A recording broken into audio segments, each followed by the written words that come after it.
What's up guys, it is T-Ball and I'm back with another video. So today we're going to be going over the Knicks versus the Nets post-game analysis and recap video and my thoughts on the game as well. So before I start, be sure to drop a like and subscribe for more Nets and NBA videos, as I'll be putting out some great NBA content and daily Brooklyn Nets videos after every game throughout the rest of this preseason and throughout the regular season as well. So for quick background, the Nets beat the Knicks by a score of 115 to 107. It would have been by much more if the Nets played their starters more, as the Nets starters were killing, and I mean killing, the Knicks starters, as they were up by 18 points in the third quarter, but then the Nets bench came in and their third string guys, and they were getting kind of crushed, but they eventually held on for the 8-point win over the Knicks. So I'm really busy right now, so I'm going to try to go over most of the Nets players and the most relevant players who played today. So first off, we're going to go over D'Angelo Russell. He was great today with 19 points, 4 assists, 2 rebounds, 1 steal, and 1 block. He shot 7 of 14 from the field,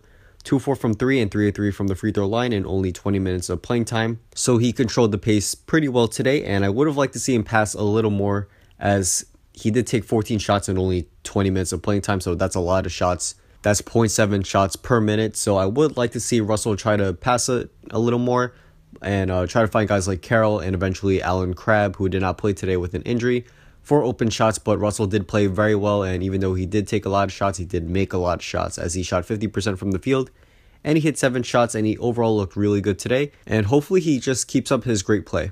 But for Russell, I would like to point out his defense. His on-ball defense was good, as he was able to poke the ball away from the guys he was guarding multiple times in this game with his 6'5" height and his nice length. But his off-ball defense was kind of bad today, as he had trouble guarding Tim Hardaway Jr. at times, where Tim Hardaway Jr. would come off ball screens and he'd hit the 3 over Russell at one play, I remember, and also on another play, I remember Hardaway Jr., Russell was guarding Hardaway, and Hardaway got open for a cut and the easy 2 at the basket. But hopefully Russell becomes more disciplined on defense, and as he keeps growing and developing as a player, he's going to become more disciplined, and I hope he eventually learns to stay on his man and just keep being focused in the game, especially on the defensive side of the floor. So for Rondae Hollis-Jefferson, he looked good today as well. He had his great hustle as always, and he had some nice drives to the rim. He had an and one play, I'm pretty sure, at one point of the game, and he looked pretty good on drives to the rim and in transition as well.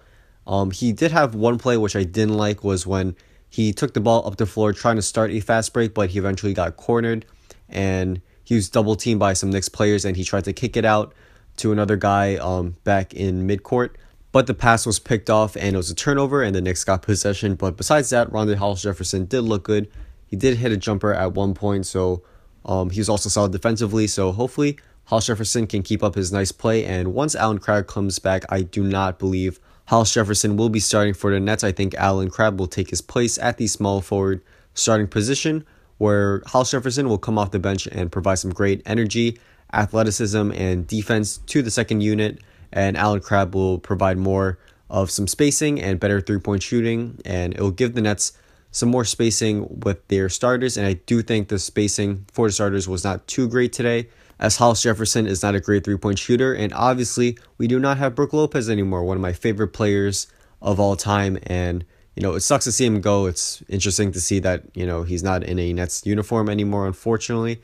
Lopez provided three-point shooting, scoring in the post, mid-range shooting as well for the Nets. He provided basically everything on offense. He could really do it all, and the Nets are going to really miss that. And I think Allen Crabbe being in the starting lineup does help provide some spacing and shooting back for the Nets that they are missing without Lopez in their starting lineup or basically on the team anymore. So let's talk about DeMarre Carroll. He looked great today. He looked like he's going to be a solid fit for the Nets. He had 10 points, 8 rebounds, 2 assists, 1 steal, and 1 block, and he hit 2 threes.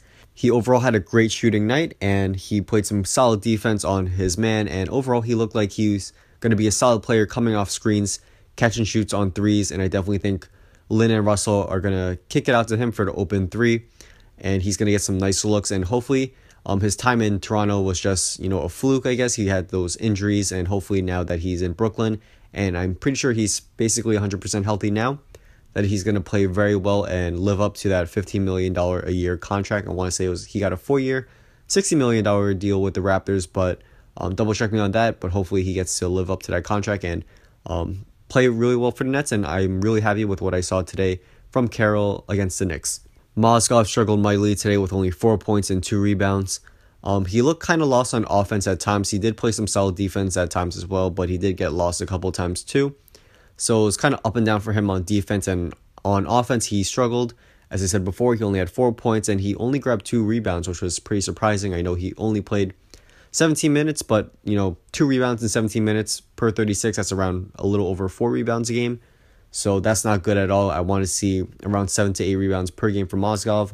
Obviously, Carroll helped Mozgov in the rebounding category, as Carroll had 8 rebounds today, but Mozgov really needs to step it up. I know he was playing in the EuroLeague competition, I want to say that's what it was, this summer, so he didn't really get too much time with his Nets teammates and the Nets coaches and learning the Nets plays. So he looked lost a couple times on offense, but hopefully he can provide some great screens, which would provide easier shots and more space for the Nets players. And hopefully we see a bounce back game for Mozgov in the next game, which is against the Heat on October 5th, I'm pretty sure. Trevor Booker looked good off the bench. He had 6 points, 13 rebounds, 3 assists, and 1 steal. He really picked it up on the rebounding end, and obviously he had his great hustle as he did last year. So good to see him play again, and hopefully he'll provide some great hustle and energy off the bench. And solid play by him off the bench is definitely going to be needed for the Nets if they want to have any shot at exceeding expectations and winning some more games that they are projected to win. Jarrett Allen struggled a bit today as he missed both of his shots tonight, and he didn't really look too ready for the big league.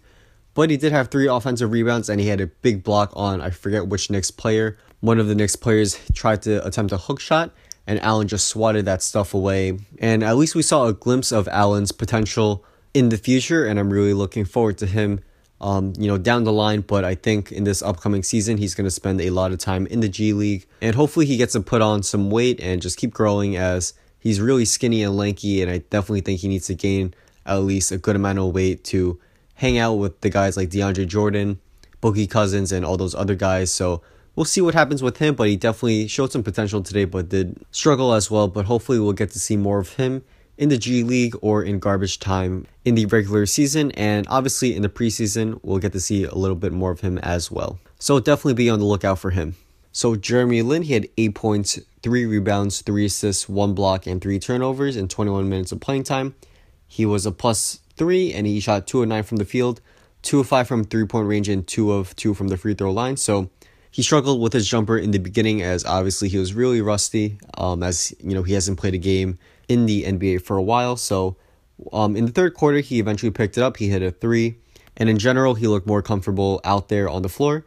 And I also thought he looked like he was a little hesitant to drive in the lane. Hopefully he shows more aggression in these upcoming preseason games, and hopefully throughout the 2017 to 18 NBA regular season as well. So we'll see what happens then, and I know Lin's gonna show much more aggression then, so we'll see what happens there. He played some great defense on Ramon Sessions in the third quarter, but he did struggle a bit against Tim Hardaway Jr. in the first half, as Hardaway Jr. is taller than him, and Hardaway Jr. is a shooting guard, so I'm assuming they want Lin to mainly guard opposing shooting guards or the best offensive perimeter player on the opposing team, and Russell would most likely guard the weaker perimeter players. But we'll see what happens then. And Lin looked rusty today, but hopefully he's going to pick it up in the next preseason game, and I'm looking forward to see how he plays then. It was also interesting to see how the Nets split the point guard duties between Lin and Russell, and I definitely think it was pretty even. Russell got most of the point guard handling duties in the first quarter and in the beginning of the game, but Lin eventually got the majority of them after that. And I also saw DeMarre Carroll bring the ball up at times as well, and some other guys as well. So it's a lot of ball handlers get to handle the ball, even if they're not really considered a point guard. It's really, there's ball handlers, there's wings, and then there's the big guys. At least that's what I want to say Brad Stevens said, who is the head coach of the Celtics. So it was interesting to see that, and we'll see how it progresses throughout the rest of this preseason and obviously in the regular season as well. And, overall, Russell and Lin look like a solid combo, but I do think they kind of thrived a little more separately. But Kenny tried to stagger their minutes a bit in this game, and I definitely expect that to happen in future games as well. So that's a wrap. Thanks guys for watching. Sorry if this was a little more uncut, and sorry if I sound weird. As I said before in my previous video, I'm kind of sick and I sound pretty congested, I know. So I know some of you guys are going to flame me in the comments, but, that's funny. That's all good. And so hopefully I'll see you guys soon for my next video, which I will be doing of a recap and analysis video for the Nets and the Heat game. Or actually, I actually think I might have tickets for that game, so I might do a vlog for that and a recap and analysis, or one or the other. We'll see what happens then. Can't worry about that now. I'm kind of busy right now, so hopefully I can get this up soon. And let me know your thoughts on this game down in the comments below, and I'll try to get back to you soon. So once again, thanks for watching, and hope you guys all have a great one. Peace.